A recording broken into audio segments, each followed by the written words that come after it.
kita semua. Perkenalkan, nama saya Ferawati Azhari dengan NIM A1C021203. Saya mahasiswa dari Universitas Mataram dengan jurusan Ekonomi dan Bisnis. Di sini saya akan menjelaskan tentang esensi ajaran Islam beserta bagian-bagiannya. Esensi ajaran Islam terbagi menjadi 3, yaitu yang pertama akidah, yang kedua syariah, yang ketiga akhlak. Yang pertama akidah. Akidah dalam Islam. Akidah adalah bentuk dari kata aqoda yaqidu dan akidatan yang berarti simpulan ikatan, sangkutan, perjanjian dan kokoh. Secara umum, akidah dalam Islam berarti perjanjian yang teguh manusia dengan Allah, berisi tentang kesediaan manusia untuk tunduk dan patuh secara sukarela tanpa keraguan-raguan pada kehendak Allah. Secara etimologis, akidah berarti ikatan, sangkutan, keyakinan. Akidah secara teknis juga berarti keyakinan atau iman. Dengan demikian, akidah merupakan asas tempat mendirikan seluruh bangunan atau ajaran Islam dan menjadi sangkutan semua hal dalam Islam. Akidah juga merupakan sistem keyakinan Islam yang mendasar seluruh aktivitas umat Islam dalam kehidupannya. Akidah atau sistem keyakinan Islam dibangun atas dasar 6 keyakinan atau yang biasa disebut dengan rukun iman yang ke-6. Adapun kata iman secara etimologis berarti percaya atau membenarkan dengan hati, sedangkan menurut istilah syara, iman berarti membenarkan dengan hati, mengucapkan dengan lidah, dan melakukan dengan anggota badan. Dengan pengertian ini berarti iman tidak hanya terkait dengan pembenaran dengan hati atau sekedar meyakini adanya Allah saja. Misalnya, iman kepada Allah berarti meyakini bahwa Allah itu ada, membuktikannya dengan ikrar syahadat atau mengucapkan kalimat-kalimat zikir kepada Allah, dan mengamalkan semua perintah Allah dan menjauhi semua larangannya. Inilah makna iman yang sebenarnya, sehingga orang yang beriman berarti orang yang hatinya mengakui adanya Allah dengan zikir hati, lidahnya selalu melafalkan kalimat-kalimat Allah, dan anggota badannya selalu melakukan perintah-perintah Allah dan menjauhi semua larangannya dengan zikir. Untuk mengembangkan konsep kajian akidah ini, para ulama dengan ihtijatnya menyusun suatu ilmu yang kemudian disebut dengan ilmu tauhid. Mereka juga menamainya dengan ilmu kalam, usuluddin atau teologi Islam. Ilmu-ilmu ini membahas lebih jauh konsep-konsep akidah yang termuat dalam Al-Quran dan hadis dengan kajian-kajian yang lebih mendalam yang diwarnai dengan perbedaan pendapat di kalangan mereka dalam masalah-masalah tertentu. Di sini saya akan menjelaskan tentang syariah, yaitu yang kedua. Syariah dalam kata syara'a, yasra'u, syara'an artinya membuat undang-undang, menerangkan rute perjalanan, adat kebiasaan, jalan raya. Yasra'a, yasra'u, syuru'an artinya masuk ke dalam air, mulai pekerjaan dalam jalan ke air, layar kapal dan tali panah. Syariah adalah jalan ke sumber atau mata air. Dahulu orang Arab menggunakan syariah untuk sebutan jalan setapak menuju sumber mata air untuk mencuci atau membersihkan diri. Syariah juga berarti jalan lurus, jalan yang lempang, tidak berkelok-kelok, jalan raya. Penggunaan kata syariah bermakna peraturan, adat kebiasaan, undang-undang dan hukum. Secara etimologis, syariah berarti jalan ke sumber air atau jalan yang harus diikuti, yakni jalan ke arah sumber pokok bagi kehidupan. Orang-orang Arab menerapkan istilah ini khususnya pada jalan setapak menuju palung air yang tetap dan diberi tanda yang jelas terlihat mata.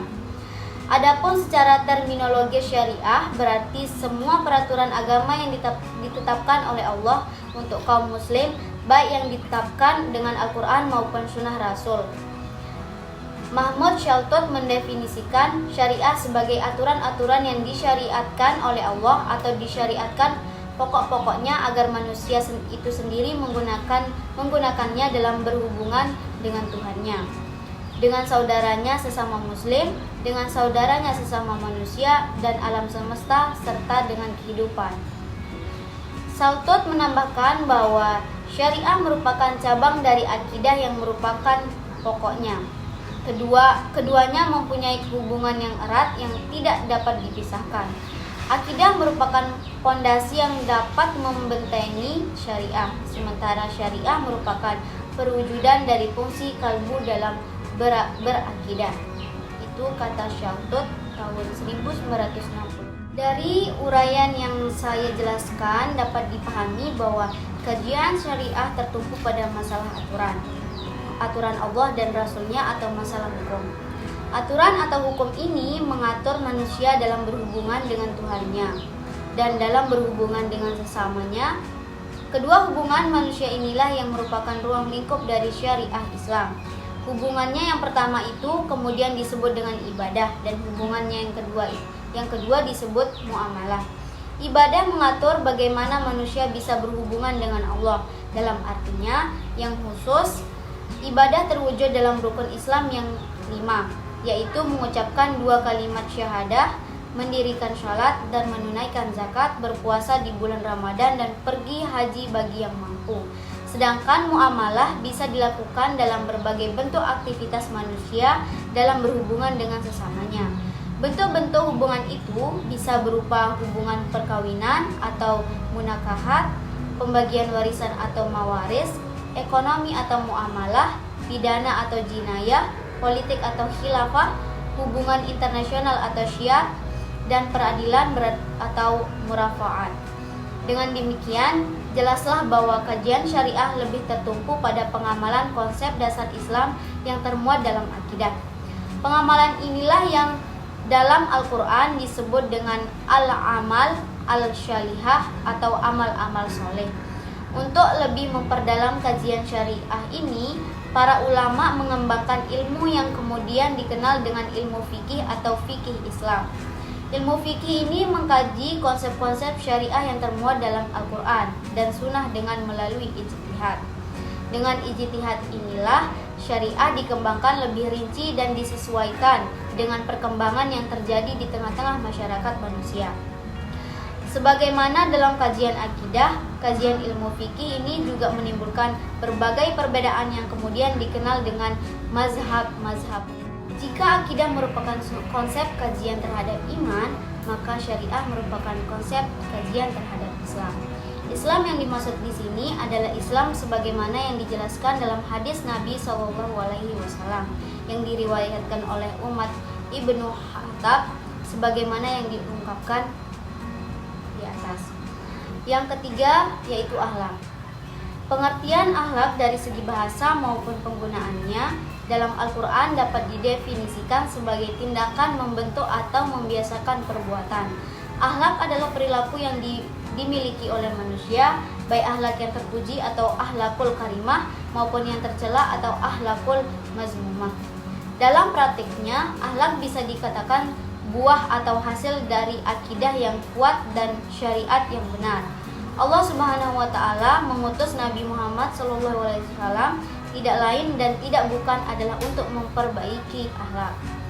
Secara etimologis, kata akhlak berasal dari bahasa Arab al-akhlak yang merupakan bentuk jamak dari kata khuluq yang berarti budi pekerti, perangai, tingkah laku atau tabiat. Sinonim dari kata akhlak ini adalah etika, moral, dan karakter. Sedangkan secara terminologis, akhlak berarti keadaan gerak jiwa yang mendorong ke arah melakukan perbuatan dengan tidak menghajatkan pikiran. Inilah pendapat yang dikemukakan oleh Ibnu Muskawi. Sedangkan Al-Ghazali mendefinisikan akhlak sebagai suatu sifat yang tetap pada jiwa yang daripadanya timbul perbuatan-perbuatan dengan mudah dengan tidak membutuhkan kepada pikiran. Adapun ilmu akhlak oleh Dr. Andus Ahmad Amin didefinisikan suatu ilmu yang menjelaskan arti baik dan buruk, menerangkan apa yang seharusnya dilakukan oleh sebagaimana manusia kepada sebagian lainnya, menyatakan tujuan yang harus dituju oleh manusia dalam perbuatan mereka, dan menunjukkan jalan untuk melakukan yang harus diperbuat. Dari pengertian yang saya jelaskan bahwa Kajian akhlak adalah tingkah laku manusia atau tepatnya nilai dari tingkah lakunya yang bisa bernilai baik atau mulia atau sebaliknya bernilai buruk atau tercela. Yang dinilai di sini adalah tingkah laku manusia dalam berhubungan dengan Tuhan, yakni dalam melakukan ibadah, dalam berhubungan dengan sesamanya, yakni dalam bermuamalah atau dalam melakukan hubungan sosial antar manusia. Dalam berhubungan dengan makhluk hidup yang lain seperti binatang dan tumbuhan, serta dalam berhubungan dengan lingkungan atau benda-benda mati yang juga merupakan makhluk Tuhan. Secara singkat, hubungan akhlak ini terbagi menjadi dua, yaitu yang pertama akhlak kepada Khalik atau Allah Sang Pencipta dan akhlak kepada makhluk atau ciptaan. Akhlak merupakan konsep kajian terhadap ihsan. Ihsan merupakan ajaran tentang penghayatan akan hadirnya Tuhan dalam hidup melalui penghayatan diri yang sedang menghadap dan berada di depan Tuhan ketika beribadah. Ihsan juga merupakan suatu pendidikan atau latihan untuk mencapai kesempurnaan Islam dalam arti sepenuhnya atau kafah. Sehingga ihsan merupakan puncak tertinggi dari keislaman seseorang. Ihsan ini baru tercapai kalau sudah dilalui dua tahapan sebelumnya, yaitu iman dan Islam. Orang yang mencapai predikat ihsan ini disebut muslim. Dalam kehidupan sehari-hari, ihsan tercermin dalam bentuk akhlak yang mulia atau al-akhlak al-karimah. Inilah yang menjadi misi utama diutusnya Nabi SAW ke dunia. Seperti yang ditegaskan dalam sebuah hadisnya, yaitu sesungguhnya aku diutus hanyalah untuk menyempurnakan akhlak mulia. Di sini saya juga akan menjelaskan hubungan antara akidah, syariah, dan akhlak. Akidah, syariah, dan akhlak mempunyai hubungan yang sangat erat, bahkan merupakan satu kesatuan yang tidak dapat dipisah-pisahkan. Meskipun demikian, ketiganya dapat dibedakan satu sama lain.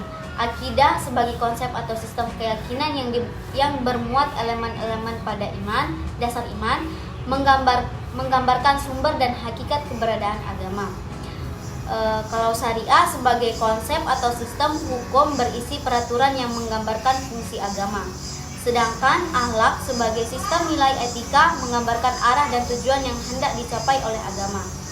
Oleh karena itu, ketiga kerangka dasar tersebut harus terintegrasi dalam diri seorang muslim. Integrasi ketiga komponen tersebut dalam ajaran Islam ibarat sebuah pohon, akarnya adalah akidah, sementara batang, dahan, dan daunnya adalah syariah, sedangkan buahnya adalah akhlak. Demikian esensi ajaran Islam yang saya jelaskan, kurang lebihnya mohon dimaafkan. Wabillahi taufiq wal hidayah. Wassalamualaikum warahmatullahi wabarakatuh.